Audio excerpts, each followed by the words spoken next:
आइए आज हम समझते हैं मैथ का फर्स्ट चैप्टर जो क्लास 10th वाला जो मैथ होता है उसमें वास्तविक संख्या। तो वास्तविक संख्या में आपको किन किन चीज़ों के बारे में जानना पूर्ण रूप से आवश्यक है। अगर आप ये सब जान जाते हैं तो आप फर्स्ट चैप्टर आराम से क्लियर कर पाएंगे। देखिए उसमें समझिए कि पहला हमारा क्या है, पहला प्राकृतिक संख्या। प्राकृतिक संख्या उससे क्या होता है समझिए, देखिए गिनती जो एक दो तीन चार पाँच होता है उससे हम क्या बोलते हैं प्राकृतिक संख्या। यानी एग्जाम्पल के मान लीजिए, यानी यानी गिनती की संख्या एक दो तीन चार पाँच अनगिनत, यानी अनगिनत, इसका कोई लिमिट नहीं है कहाँ पर जाकर रुकेगा कहाँ पर नहीं। तो देखिए प्राकृतिक संख्या एक दो तीन चार यानी गिनती की संख्या का बोलते हैं हम प्राकृतिक संख्या बोलते हैं, प्राकृतिक संख्या। अब इसमें समझिए दूसरा हमारा आ रहा है पूर्णांक संख्या, मैंने पूर्ण संख्या, यानी पूर्ण हमारा संख्या पूर्ण संख्या। तो देखिए इसमें क्या हो रहा है, इसमें इसमें हम खाली करेंगे इतना, प्राकृतिक संख्या में क्या करेंगे हम शून्य को मिला देंगे, यानी ये जीरो एक दो तीन डैश डैश डैश डैश यानी डैश डैश यानी अनलिमिट, मतलब जहां तक चल जाए। तो पूर्ण संख्या यानी समझिए प्राकृतिक संख्या के समूह में, यानी ये समझिए एक प्रकार का समूह है, प्राकृतिक संख्या के समूह में शून्य को मिला दिया जाता है तो उसे क्या बोलते हैं, उसे हम पूर्ण संख्या बोलते हैं। आइए इस तरह भी बोल सकते हैं, इस तरह भी बोल सकते हैं कि देखिए शून्य को यानी जीरो को गिनती की संख्या में मिला दिया जाता है तो उसे हम क्या बोलते हैं, पूर्ण संख्या बोलते हैं। पूर्ण संख्या इस तरह आप डिफिनेशन देख सकते हैं। अगर नहीं याद होगा तो मैंने इस तरह अगर समझने के लिए आपको शॉर्टकट ट्रिक है, इस तरह एग्जाम्पल के थ्रू समझिएगा तो आपको देखिए। अब इसने कहा पूर्णांक संख्या, अब एक तरह से समझिए, देखिए पूर्णांक संख्या देखिए एक पूर्ण संख्या हो गया, पूर्ण संख्या के समूह में ऋणात्मक संख्या को मिला दिया जाता है तो उसे क्या बोलते हैं, पूर्णांक संख्या। अच्छा ऐसे भी समझिए, धनात्मक संख्या और ऋणात्मक संख्या, धनात्मक संख्या और ऋणात्मक संख्या के समूह का बोलते हैं हम लोग पूर्ण संख्या बोलते हैं, पूर्णांक संख्या बोलते हैं, पूर्णांक संख्या। जैसे कि मान लीजिए ये हमारा तीन माइनस दो माइनस एक, मैंने डैश, जैसे इधर से बढ़ते घटते क्रम में आ रहा है, जीरो एक दो तीन चार डैश डैश। तो ये हमारा हो गया पूर्णांक संख्या। आप देखिए डिफिनेशन बोलिए, देखिए इसमें क्या है, यहाँ से देखिए, यहाँ से यहाँ तक अगर हम करेंगे कंबाइंड तो हमारा क्या बन जाएगा, पूर्ण संख्या बनेगा, पूर्ण संख्या बनेगा। और यहाँ से लेंगे तो हमारा क्या बनेगा, ये प्राकृतिक संख्या। इतना दूर क्या बनेगा, प्राकृतिक संख्या। और इसको मिला देंगे, इसको हटा देंगे तो हमारा क्या बनेगा, पूर्ण संख्या। पूर्ण संख्या हो गया। अब क्या करेंगे, अब इसको छोड़कर पूर्ण संख्या, अब इसको पूरा मिला लेंगे तो इसको क्या बोलेंगे हम लोग, पूर्णांक बोलेंगे, पूर्णांक संख्या। तो देखिए पूर्ण संख्या के यानी पूर्ण संख्या के समूह में ऋणात्मक संख्या को मिला दिया जाता है उसे क्या बोलते हैं हम लोग, पूर्णांक संख्या। अच्छा ऐसे ही बोल सकते हैं, हाई माइनस माइनस का बोलते हैं ऋण बोलते हैं। इसमें प्लस छिपा रहता है, प्लस नहीं दिखता है।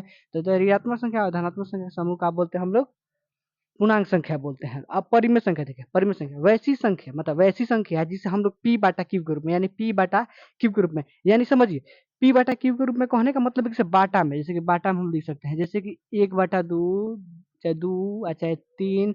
आप समझिए इसमें इसमें क्या होता है, दो तीन लिखे तो इसमें एक छिपा रहता है, इसमें एक छिपा रहता है, इसके नीचे रहता है लेकिन दिखाई नहीं देता है इसका, ये हटा दिया जाता है। अच्छा तीन बटा चार इस तरह लिख सकते हैं। परिमित संख्या वैसी संख्या जिसे पी बटा क्यू, इसको मान लीजिए पी और इसको मान लीजिए क्यू, पी बटा क्यू के रूप में लिख सकते हैं। परंतु परंतु बोलता है प्राकृतिक संख्या में कि हमारा पी बटा क्यू, मान लेते हैं इसको पी हो गया, ये क्यू हो गया, लेकिन हमारा क्यू का मान क्या होना चाहिए, जीरो नहीं होना चाहिए। हमारे नीचे वाला मान कब्बो जीरो नहीं होना चाहिए। इसे ही हम लोग क्या बोलते हैं, परिमेय संख्या। आप देखिए परिमेय संख्या में ये नहीं कुछ होगा, अपरिमेय देखिए बोलते हैं, अपरिमेय सिंपल है। वैसी संख्या जिसे पी बटा क्यू के रूप में नहीं लिखा जा सकता उसे क्या बोलते हैं हम लोग, अपरिमेय संख्या बोलते हैं। अब समझिए एग्जाम्पल के थ्रू एक समझिए, जैसे कि हमारा रूट तीन हो गया, रूट तीन हो गया, क्या इसको बटा में लिखेंगे, नहीं लिखेंगे। काहे नहीं, कैसे कि इसको बटा में हम नहीं लिखेंगे, क्लियर बात है, क्योंकि रूट में है, रूट में है। हमारा पाई भी क्या है, हमारा क्या अपरिमेय संख्या है। चाहे ऐसे भी करके एक पॉइंट टू थ्री फोर हमारा अपरिमेय से ऐसा कोई लिमिट है नहीं है। अब एक एग्जाम्पल, वैसी संख्या जिसे पी बटा क्यू के रूप में नहीं लिख सकते हैं, पी बटा क्यू के रूप में नहीं लिख सकते उसे क्या बोलते हैं, अपरिमेय संख्या बोलते हैं, अपरिमेय संख्या बोलते हैं। अब समझिए एक परिमेय संख्या में एक और डिफिनेशन एग्जाम्पल समझिए, जैसे कि हमारा रूट थ्री हो गया, रूट थ्री यहाँ पर मान लीजिए टू हो गया। तो आप देखिए इस सिचुएशन में अगर सेम सेम रहता है तो इसको काट दीजिए, काट के तो कर लीजिए, दो हमारा बच गया। क्या है, दो एक हमारा एक परिमेय संख्या है। आपको ऑब्जेक्टिव टाइप क्वेश्चन में पढ़ाएंगे तो इस टाइप का क्वेश्चन आएगा। आप अगर एग्जाम भी दे होंगे तो एक दो मैंने देखा क्वेश्चन पेपर देखेगा तो उसमें सवाल दिया रहता है। अब वास्तविक संख्या समझिए, वास्तविक संख्या किसे कहते हैं, वास्तविक संख्या कहने का मतलब हो गया कि हमारा देखिए भाई परिमेय संख्या और अपरिमेय संख्या, यानी दोनों को क्या कर दीजिए, आप मिला दीजिए, दोनों को आप मिला दीजिए। परिमेय संख्या और अपरिमेय संख्या के समूह को क्या बोलेंगे हम लोग, वास्तविक संख्या बोलेंगे। क्या बोलेंगे, वास्तविक संख्या। जैसे कि समझिए, जैसे कि क्या हो गया, हमारा ये परिमेय संख्या हो गया, ये भी परिमेय संख्या हो गया। अब इसको भी मिला देते हैं, रूट तीन पे हमारा क्या हो गया, एक अपरिमेय संख्या हो गया। ये पाई भी क्या हो गया, हमारा अपरिमेय संख्या हो गया। तो इसको कहने का मतलब क्या है, वास्तविक संख्या कहता है कि हमारा परिमेय संख्या और अपरिमेय के समूह को मिला दिया जाता है उसे क्या बोलते हैं हम लोग, वास्तविक संख्या बोलते हैं, सिंपल भाषा है, आराम से एग्जाम्पल थ्रू सम संख्या। देखिए सम संख्या कहने का मतलब हो गया कि वैसी संख्या जो दो से यानी दो से मान लीजिए दो है और दो को 4 से भाग देंगे तो दो दूनी 4 यानी कट गया हमारा, दो से क्या हुआ भाग दिया। अब वही दो को हम इधर 3 से भाग देते हैं, दो को 3 से भाग देते हैं, माने दो को 3 में भाग देते हैं, तो समझिए अब इसका मतलब समझिए कि क्या हुआ। अब यहाँ पर देखिए दो है कम, दो हमारा शेष एक बच गया, कटा नहीं। देखिए सम संख्या कहने का मतलब क्या हुआ, वैसी संख्या जो दो से पूर्ण रूप से कट जाए। जैसे एग्जाम्पल समझिए, दो से दो कट जाएगा, चार कट जाएगा, छह कट जाएगा, आठ कट जाएगा, दो से भाग देते दो भी कट जाएगा, चार भी कट जाएगा, छह भी कट जाएगा, आठ भी कट जाएगा। अब इस समय ETC इत्यादि हो जाएगा। मान लीजिए कोई अब विषम संख्या, देखिए विषम संख्या में क्या है, आप इसको समझिए, एक में तो भाग ही नहीं हो सकता, दो से भाग देंगे तो होगा नहीं करेगा, तीन में भाग देंगे तो नहीं कटेगा दो से, और चार और पाँच में भाग देंगे नहीं कटेगा, सात से भी भाग नहीं देंगे तो नहीं कटेगा दो से। यानी देखिए सम संख्या कहने का मतलब ऐसी संख्या जो दो से पूर्ण रूप से कट जाए, यानी दो से पूर्ण रूप से कट गया हमारा, चार कट जा रहा है, छह कट जाएगा, आठ कट जाएगा, लेकिन एक नहीं कटेगा, तीन नहीं कटेगा और पाँच नहीं। अब एक आपको डाउट आता होगा कि यहाँ पर एक एक क्यों दे दिया जाता है, एक क्यों दे दिया जाता है। देखिए विषम संख्या कहने का मतलब है कि दो से ना कटे, एक एक उससे कम भी है, लेकिन लेकिन अब मान लीजिए अब यहाँ पे एक और हम दो से भाग देते तो हो ही नहीं पाएगा, असंभव है। इसीलिए इसको विषम संख्या की श्रेणी में रख दिया जाता है। गणितों और विभिन्न मतों के अनुसार इसको एक में दिया जाता है। अब देखिए भाज्य संख्या और अभाज्य संख्या। देखिए भाज्य संख्या वैसी संख्या है जो अपने अलावा किसी दूसरी और संख्या से भी कट, जैसे क्या बोलते हैं हम लोग भाज्य संख्या। अब देखिए आप यहाँ पर देखिए, अभी यहाँ पर अभी एक क्लू समझिएगा। देखिए यहाँ पर 7 हो गया, हमारा 9 हो गया, 9 भी हो गया, 9 भी 2 से नहीं कटेगा। तो अब देखिए भाज्य संख्या मतलब वैसी संख्या जो अपना अलावा दूसरा से भी कट जाए। देखिए अब यहाँ पर एक एक क्लू पकड़िए, है 9 हो गया, 9 हो गया, 9 तो एक विषम संख्या है ना, विषम संख्या जो 2 से नहीं कटता है। लेकिन इसको समझिए, अभी भाज्य कहने का मतलब हो गया कि देखिए वैसी संख्या जो अपना अलावा दूसरा कोनो संख्या से भी कट जाए। मान लीजिए 9, 9 हमारा 3 से भी कट जाता है, 9 को हम भाग देते हैं 3 से भी कट जाता है, हो गया, ये भी हो गया। और एक और एग्जांपल समझिए, जैसे कि हम मान लेते हैं आपको 21, 21 हमारा हो गया, 21 हो गया ना। 21 क्या हो, 21 का अपना दूसरा कौन सा से कटेगा नहीं, 3 से भी भाग देंगे, 3 सते 21 हमारा कट जाएगा, ये कट जाएगा, 3 से भी कट जाएगा। तो देखिए भाज्य संख्या वैसी संख्या जो अपना अलावा किसी और संख्या से भी कट जाए, उसे क्या बोलते हैं हम लोग, भाज्य संख्या बोलते हैं। जैसे मान लीजिए, जैसे मैं एग्जाम्पल एक मान लीजिए, 9 हो गया हमारा, 21 हो गया, 27 हो गया, ETC कर दीजिए, 33 भी हो गया, ETC मतलब इत्यादि हो गया। अभाज्य संख्या कहने का मतलब हो गया कि जौन संख्या जौन अपना अलावा छोड़ के दूसरा के उसे ना कटे, मतलब ऐसी संख्या जो अपने अलावा किसी और संख्या से नहीं करते। देखिए अब यहाँ पर समझिए, 3 को हम भाग देंगे तो क्या 3 से 3 कटेगा, 3 के 3 तीन से कटेगा।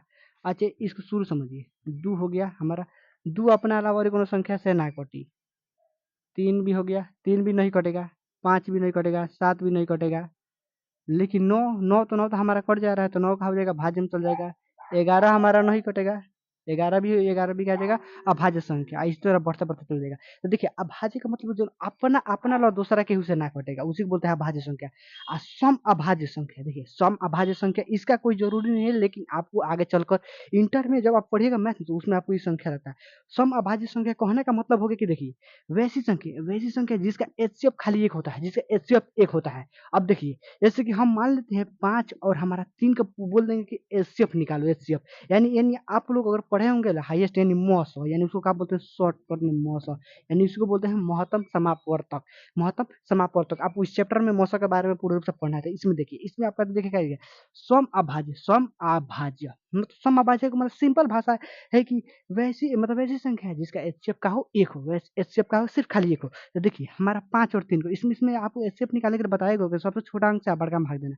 तो 3 हो गया, 3 से हम 5 में भाग देंगे, 3 है कम 3, हमारा 2 उतर गया। अब 2 उतर गया, ई वाला संख्या को हम इसमें भाग देंगे, इससे भाग देंगे 3 से, 2 ते कम 2, हमारा 1 उतर गया। अभी संख्या इसमें 2 से भाग, जब तक नहीं कटेगा तब तक हम घटा देंगे, 1 से भाग दे देंगे, 2 मर्त में 2 हमारे कट गए। इसका जो देखेंगे जो लास्ट वाला हमारा निकलेगा, जो यहाँ पर HCF हमारा क्या हो गया, 1 हो गया। तो कहने का मतलब क्या हुआ, हमारा 5 और 3 का हमारा HCF 1 हो गया, इसीलिए हम क्या बोले सम अभाज्य संख्या, मतलब ऐसी संख्या जिसका HCF केवल 1 होता है। अच्छा एक और डिफिनेशन भी आपको एग्जाम्पल समझा देते हैं। देखिए जैसे कि हमारा 7 हो गया, 7 हो गया, 7 हो गया, 7 के पास एक हमारा क्या हुआ 11 होगा, हुआ नु।